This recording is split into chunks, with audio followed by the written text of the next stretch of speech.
भारतीय किसान यूनियन की लाडवा के विश्राम गृह में हुई बैठक। कहा 5 नवंबर को प्रदेश के किसान सीएम आवास कुरुक्षेत्र पर पहुंचकर रखेंगे अपनी समस्याएं। भारतीय किसान यूनियन के प्रदेश अध्यक्ष रतन मान की अध्यक्षता में आज बुधवार दोपहर को लगभग 2 बजे लाडवा के विश्राम गृह में बैठक हुई। इस बैठक में किसानों को आ रही समस्याओं और पराली मामले पर मामले दर्ज और जुर्माना आदि सभी समस्याओं को लेकर विचार विमर्श किया गया। भारतीय किसान यूनियन के प्रदेश अध्यक्ष रतन मान ने पत्रकारों से बातचीत करते हुए कहा कि किसानों के ऊपर पराली मामले को लेकर मामले दर्ज और जुर्माना किया जा रहा है और भी अन्य फसलों में आ रही समस्याओं को लेकर किसान के द्वारा बैठक कर यह फैसला लिया गया है कि 5 नवंबर को प्रदेश के किसान मुख्यमंत्री के कुरुक्षेत्र आवास पर पहुंचेंगे और मुख्यमंत्री से मिलकर अपनी समस्याएं रखेंगे। देखिए, किसानों को डीएपी खाद नहीं मिल रहा। आलू का इस क्षेत्र में भी जो हम यहाँ आज लाडवा में, तो आलू का भी बहुत बड़ा काम है। रबी की सारी फसलों की बिजाई है, उसके लिए लाठियाँ मिल रही हैं, खाद नहीं मिल रहा। पराली का एक बहुत बड़ा मसला है। सरकार संशासन दो। सुप्रीम कोर्ट लाइन जीटी ने भी कहा है कि सरकार किसानों की मदद करे। ये मदद तो कर नहीं रहे, मदद की बजाय हमारे खिलाफ मुकदमे दर्ज कर रहे और जुर्माने लगा रहे। दूसरा, पोर्टल को 2 साल के लिए रेड एंट्री कर देंगे। तो ये सरकार की मंशा क्या? आखिर सरकार करना क्या चाहती है? क्या सरकार के दिमाग में घूम रहा है?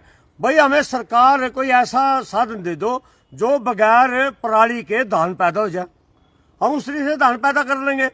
भाई, खेती प्राकृतिक तौर पर, मिट्टी के तौर पर, बरसात के तौर पर बहुत सारी परिस्थितियों में खेती तैयार होती है।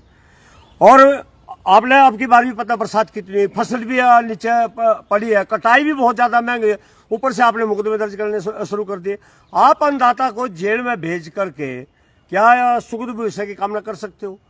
तो इन सारी बातों को लेकर के एक पंचायती तौर पे हमने निर्णय लिया जींद में कल एसकेएम हरियाणा ने कि जो मुख्यमंत्री हाल में बने हैं उसके दरवाजे पर कुरुक्षेत्र जो उनका आवास है, पंचायती तौर पर जाएंगे।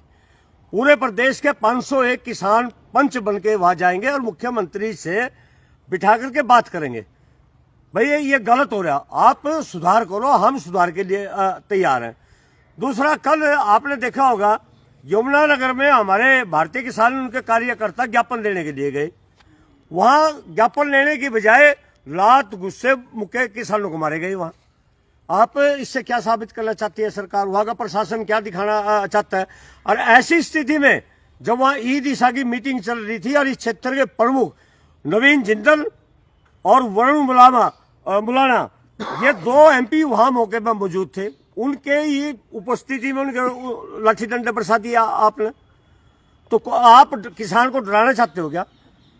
क्या इससे आप साबित करोगे? भाई, तो इन सारी बातों को लेकर के हमने ये निर्णय लिया है कि आने वाली 5 नवंबर को कुरुक्षेत्र मुख्यमंत्री के आवास पर शांतिप्रिय तरीके जाएंगे, यानी पंचायती तौर पर हम वहां जाएंगे।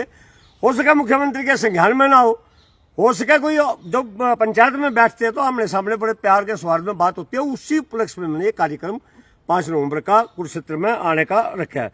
और 7 नवंबर को जो प्रशासन ने, जो मैं कह चुका हूं, जो बर्बरता दिखाई है, जो किसानों को डराने का जो काम किया है, तो हम वहां जगाधरी का जो अनाज मंडी है वहां 7 नवंबर को इकट्ठा होंगे और उस दिन पूर्ण रूप से रोष दिवस मनाया जाएगा।